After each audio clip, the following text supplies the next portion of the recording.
नमस्कार दोस्तों, स्वागत है आपका लर्न इजी में। दोस्तों, विज्ञान टेस्ट श्रृंखला का आज का ये हमारा तीसरा पार्ट है। इसके पहले हमने विज्ञान के भाग 2 को कंप्लीट किया था। भाग 2 में हमने चर्चा की थी भाग 1 के महत्वपूर्ण सवालों के आंसर्स की, और इसके बाद भाग 2 के जो महत्वपूर्ण सवाल थे उनके आंसर्स की चर्चा आज हम इस वीडियो में करेंगे। तो आगे बढ़ने से पहले भाग 3 को शुरू करने से पहले हम चर्चा करेंगे जो भाग 2 है उसके आंसर्स की। तो आइए शुरू करते हैं दोस्तों। और आगे बढ़ने से पहले अगर आपने अभी तक चैनल सब्सक्राइब नहीं किया है तो जरूर सब्सक्राइब करें। साथ ही साथ आपको अगर वीडियो पसंद आता है तो उसको लाइक करें और अधिक से अधिक शेयर करें। तो आइए शुरू करते हैं और बात करते हैं विज्ञान टेस्ट भाग 2 के पहले सवाल की, जो कि हमारा था, हमें आकाश नीला क्यों दिखाई पड़ता है। जो आकाश नीला प्रतीत होता है हमको, वह क्यों दिखाई देता है। तो इसके जो ऑप्शंस थे वो थे प्रकाश के प्रकीर्णन के कारण, दूसरा था प्रकाश का परिक्षेपण के कारण, तीसरा था प्रकाश के व्यतिकरण के कारण, और चौथा था प्रकाश जो सूर्य के नीले रंग के उत्सर्जन के कारण। तो प्रकाश के प्रकीर्णन के कारण जो आकाश है वो हमें नीला दिखाई पड़ता है। दूसरा सवाल था हमारा, कुनैन सिनकोना वृक्ष के किस भाग से प्राप्त होती है। महत्वपूर्ण था, कुनैन सिनकोना के किस भाग से प्राप्त की जाती है। तो इसका जो ऑप्शंस थे वो थे जड़ से, दूसरा था फल से, तीसरा तने से, और चौथा था छाल से। तो कुनैन जो होती है, जिसका एक प्रयोग किया जाता है प्राकृतिक रूप से ज्वर रोधी, मलेरिया रोधी, दर्दनाशक, इन सब चीजों में, और मूल रूप से दक्षिण अमेरिका का पेड़ है। और ये जो है कुनैन मुख्य रूप से छाल से, जो छाल होती है पेड़ की, उससे प्राप्त की जाती है। सिनकोना के पेड़ सिनकोना की छाल से कुनैन को प्राप्त करते हैं। अगला सवाल था हमारा, पायर हिलियोमीटर किस लिए प्रयुक्त किया जाता है। ऑप्शंस थे सनस्पॉट को मापने के लिए, दूसरा था सोलर रेडिएशन के लिए, तीसरा था हवा ताप के लिए, हवा ताप को मापने के लिए, और चौथा ऑप्शन था हमारा पेड़ ताप को मापने के लिए।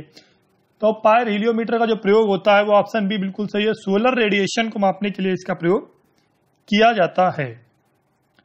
अगला सवाल था हमारा, पेड़ पौधों में जाइलम, जो जाइलम होता है वह मुख्य रूप से किसका जिम्मेदार होता है। जो पेड़ पौधों में जाइलम होता है वह किसका जिम्मेदार होता है।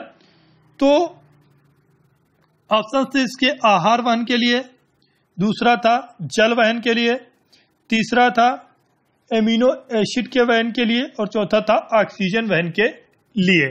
तो जो जाइलम होता है, जाइलम यह ऊतक पौधों के जड़, तना और पत्तियों में पाया जाता है सामान्यतः, और इसको जो चालन ऊतक भी कहा जाता है। अगर देखिए एक चीज यहां पर और कंफर्म कर लीजिए, अगर जाइलम है उसको चालन ऊतक भी कहा जाता है। तो ये क्यों काम आता है। यह काम आता है जल वहन के लिए। मुख्य रूप से जो जाइलम जिम्मेदार है वह किसके लिए जिम्मेदार है, जल वहन के लिए जिम्मेदार है। अगला सवाल था, कौन सा पादप हार्मोन है। निम्न में से कौन सा पादप हार्मोन है। ऑप्शंस थे साइटोकाइनिन, दूसरा था इंसुलिन, तीसरा ऑप्शन था थायरॉक्सिन, और चौथा एस्ट्रोजन। तो इसका जो सही आंसर है पादप हार्मोन वह साइटोकाइनिन है। अगला सवाल था, कौन सा रोग जल जनित है। जल जनित रोग कौन सा है। तो ऑप्शन थे इसके चेचक, ऑप्शन बी था मलेरिया, ऑप्शन सी था हैजा, और ऑप्शन डी था तपेदिक। तो इनमें से जो हैजा है, जो कि जीवाणुओं के कारण होता है, तो यह जो रोग है यह जल जनित है, हैजा। इसमें से अगर कुछ बात करते हैं क्या, तो इसमें जो जल की कमी हो जाती है और जो रक्त संचार है, हैजा में मुख्य रूप से शरीर में रक्त संचार धीमा पड़ जाता है और जल की कमी होती है। अगला सवाल था हमारा, वायु की गति किसके द्वारा मापी जाती है। वायु की गति किसके द्वारा मापी जाती है। ऑप्शन थे, ऑप्शन ए था बैरोमीटर, ऑप्शन बी था एनीमोमीटर, ऑप्शन सी हाइड्रोमीटर, यहां पर हाइड्रो लिख गया है, टाइपिंग एरर है, हाइड्रोमीटर, और ऑप्शन डी विंड वेन। तो वायु की गति जो मापी जाती है वो एनीमोमीटर के द्वारा मापी जाती है। बैरोमीटर के द्वारा जैसा कि विदित है कि वायु दाब को मापा जाता है। हाइड्रोमीटर के द्वारा हम क्या मापते हैं?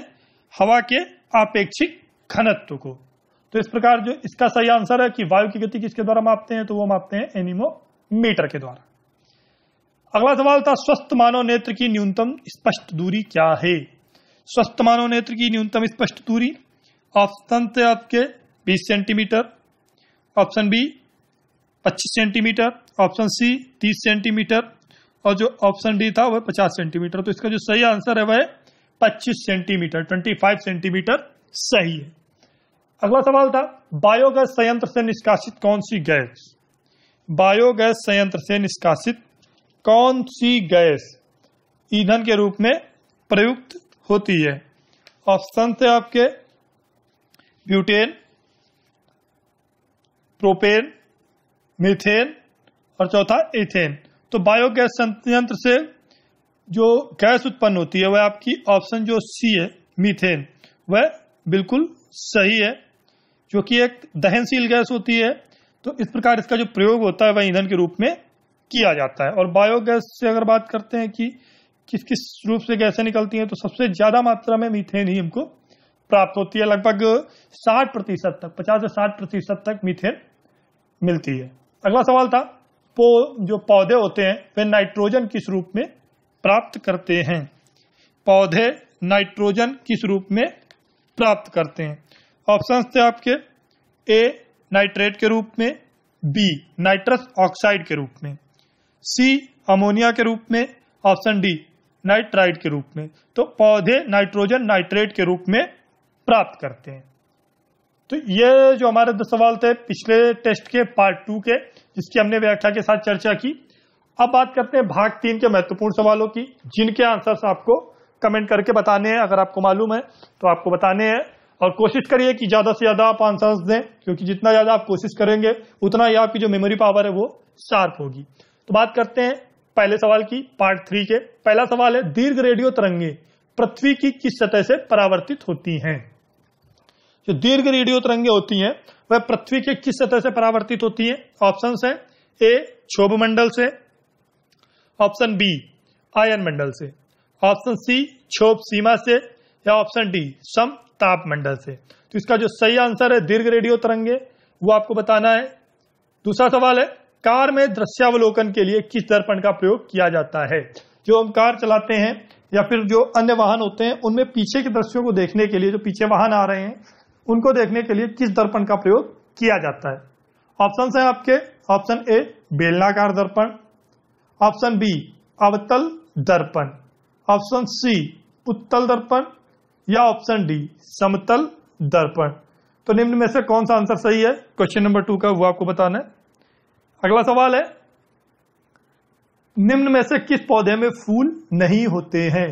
यह सवाल कई बार यूपीएससी में, यूपीपीएससी में पूछा जा चुका है, एमपीपीएससी में भी ये सवाल पूछा गया है। तो और दोस्तों इस सीरीज में एक बात मैं यहां पर फिर से स्पष्ट कर देना चाहूंगा कि जो हमारी विज्ञान की टेस्ट सीरीज चल रही है, इसमें जितने भी सवाल है वो कई बार अलग अलग स्टेट्स के पीएससी के एग्जाम से पूछे जा चुके हैं और इनकी जो संभावनाएं हैं वो निरंतर बनी हुई है आगे के एग्जाम्स में आने की। तो ये बहुत ही महत्वपूर्ण सीरीज है, ज्यादा से ज्यादा आप इसको पढ़ें और पार्टिसिपेट करें। बात करते हैं तीसरे सवाल की। तो जो सवाल है तीसरा, किस पौधे में फूल नहीं होते हैं? ऑप्शन ए कटहल, बी गूलर, सी आर्किड या डी फर्न। तो इनमें से किस पौधे में फूल नहीं पाए जाते हैं, यह बताना है आपको। सवाल नंबर 4, पोलियो के टीके की खोज किसने की?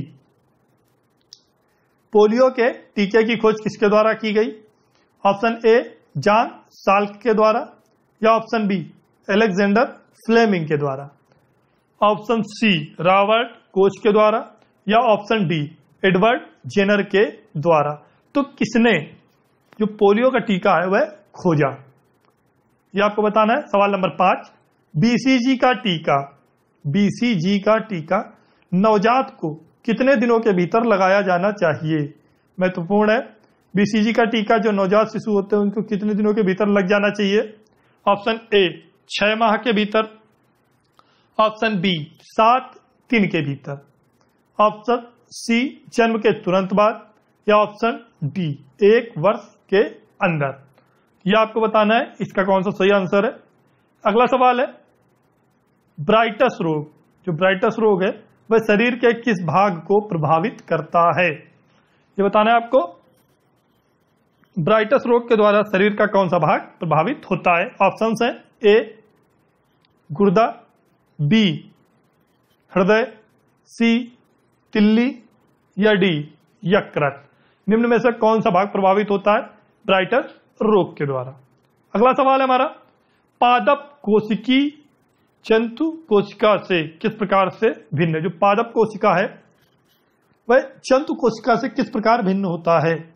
ऑप्शन ए कोशिका भित्ति के, या बी माइटोकॉन्ड्रिया से, ऑप्शन सी जीव द्रव्य की उपस्थिति से, या ऑप्शन डी कोशिका केंद्रक से। तो निम्न में से किस प्रकार से पादप जो कोशिका होती है वह जंतु कोशिका से भिन्न है। अगला सवाल है मानव शरीर में पाचन का अधिकांश भाग किस अंग में होता है। मानव शरीर में पाचन का अधिकांश भाग जो होता है वह किस अंग में होता है, यह आपको बताना है।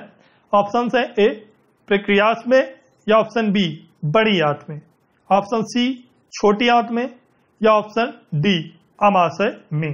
तो मानव शरीर में जो पाचन होता है वो सर्वाधिक किस भाग में होता है, यह आपको बताना है।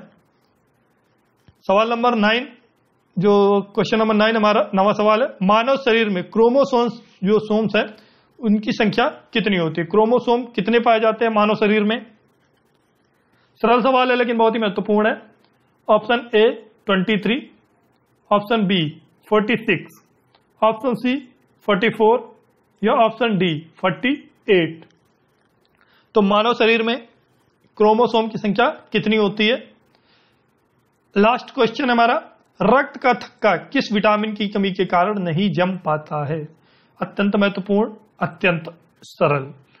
ऑप्शंस हैं विटामिन ए के कारण, ऑप्शन बी विटामिन सी के कारण, ऑप्शन सी विटामिन के कारण, या ऑप्शन डी विटामिन डी के कारण।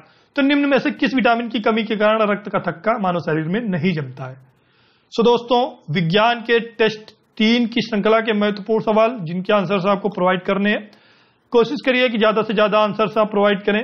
और दोस्तों अगर आपको ये वीडियो पसंद आया है तो इसको जरूर लाइक करें, अधिक से अधिक शेयर करें, क्योंकि जितना अधिक आप शेयर करेंगे उतना ही ज्यादा लोग इसका लाभ प्राप्त कर सकेंगे। रेगुलर अपडेट्स पाने के लिए चैनल को जरूर सब्सक्राइब करें। आप प्लेलिस्ट को भी इंडिविजुअल सब्सक्राइब कर सकते हैं, जिससे उस प्लेलिस्ट में जो भी वीडियो अपलोड होगा वो आपको तुरंत प्राप्त होगा। अगर आप कुछ नई सीरीज चाहते हैं, आप ट्रिकी वीडियोस में कुछ नए टॉपिक का ट्रिक चाहते हैं तो मैं कमेंट करके बताएं, जिससे वो वीडियो हम आपको प्रोवाइड कर सकें। पिछले वीडियोस पार्ट 1 से पार्ट 2 तक के देखने के लिए लिंक आप इस वीडियो के डिस्क्रिप्शन में जाकर प्राप्त कर सकते हैं। Thanks for watching, thank you.